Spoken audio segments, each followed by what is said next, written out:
Welcome, my dear students. Sharanu Sharanarthi. Let us continue the same aspect which has discussed in previous class. Matter change its state. Today, the remaining aspects are melting or fusion, boiling, sublimation, effect of pressure on gases, and evaporation. So, these are the important aspects which are related to matter change its state. Today, we will discuss melting or fusion. When a solid is heated, the particles begin to vibrate with a greater speed and begin to move more freely. Then, at a particular temperature, the solid melts and changes into liquid. The process of melting is also known as fusion. So, in the slide, we are observing that beaker, ice cubes, and the thermometer. Below the thermometer, we have tube is there. It has a tube. That tube is having mercury or alcohol content. Next, below the beaker, we kept that one Bunsen burner that providing heat. So here the ice cubes are in the beaker. So we kept a thermometer. So thermometer is used to measuring of temperature. Okay. So now we are taken that thermometer is we kept in the ice cubes. So slowly you start that heating. Observe here particles are vibrating slowly and move more freely. And then solid is changes into liquid in state. So this process only we can call melting or fusion. So here the temperature at which a solid melts is called its melting point. The melting point of ice is 0 degree Celsius or 273 Kelvin. So in our laboratory we are using three types of thermometers are there. One is degree Celsius thermometer, second one is degree Fahrenheit thermometer, third one is a Kelvin thermometer. So here the divisions of degree Celsius thermometer has 0 degree Celsius to 100 degree Celsius. Total how many divisions are there? 100 divisions in the degree Celsius of thermometer.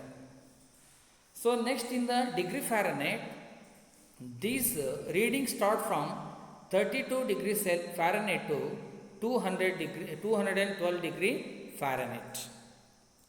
And Kelvin has 273 Kelvin to 373 Kelvin. So these are the reading of different types of thermometer, but we are using in the laboratory degree Celsius thermometer. Now here the melting point of water is 0 degree Celsius. What do you mean by melting point here? The temperature at which a solid melts is called its melting point. The melting point of ice is 0 degree Celsius or 273 Kelvin. So this is the one activity which is familiar to the melting or fusion. We go for latent heat of fusion. So latent heat of fusion means here the amount of heat energy required to change 1 kg of a solid into liquid at atmospheric pressure at its melting point is called the latent heat of fusion. So same thing here also we are using which one? Ice cubes. Those ice cubes we kept in the beaker and now start that heating.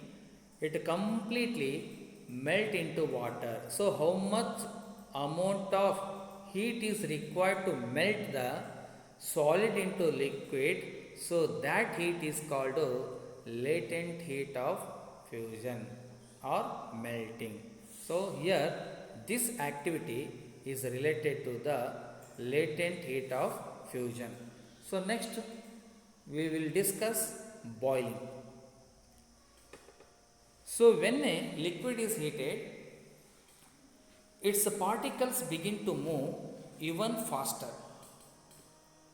Then at a particular temperature, the liquid begins to boil and changes into gases.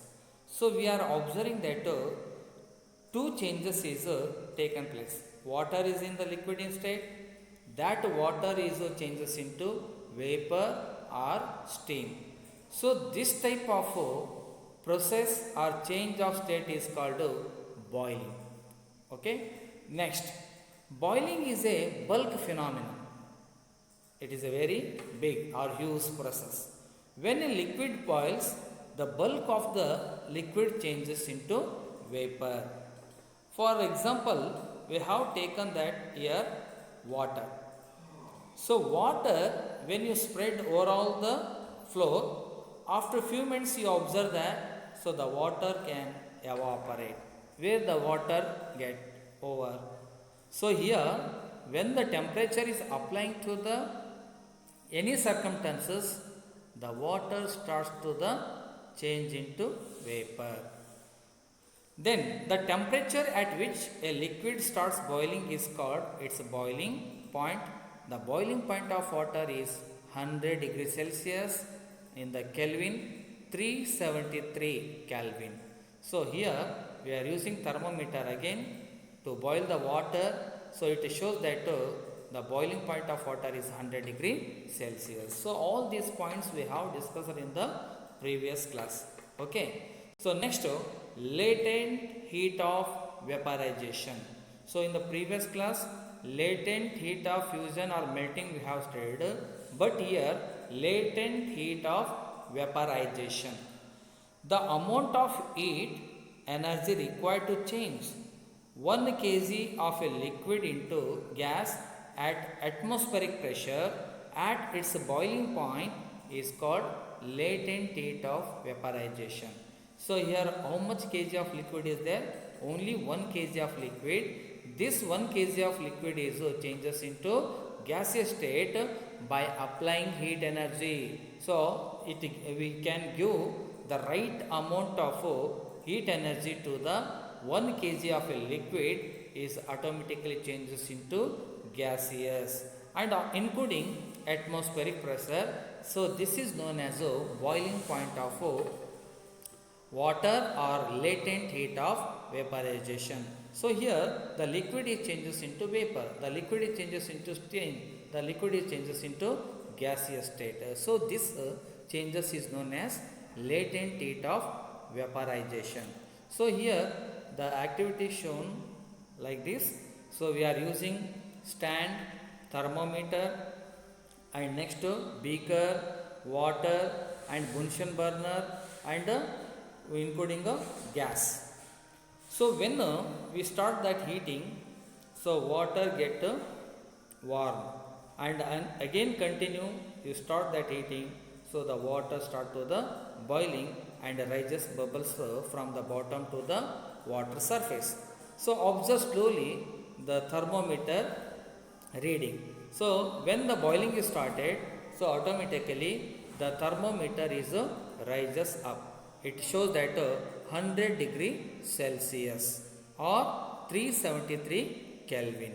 So this is what you say here, the latent heat of vaporization. The liquid is changes into vapor, the liquid is changes into steam, the liquid is changes into gaseous. So here these two are the very important change its state. Those are the melting and boiling.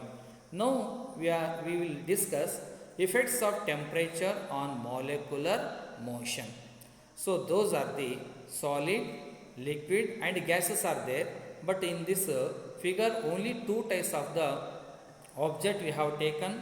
Those are the solid and liquid. So before heating the solid, all the molecules are held together very closely. The attraction between the molecules are very strong. So they are very close together. So when you start that heating, the by the vibration of the heat, so here the molecules are moving little space, or it can be changes their places. So here figure in the solid, when the cold temperature is there, the molecules are held together closely. When in the hot temperature is there, the molecules are little free from their place.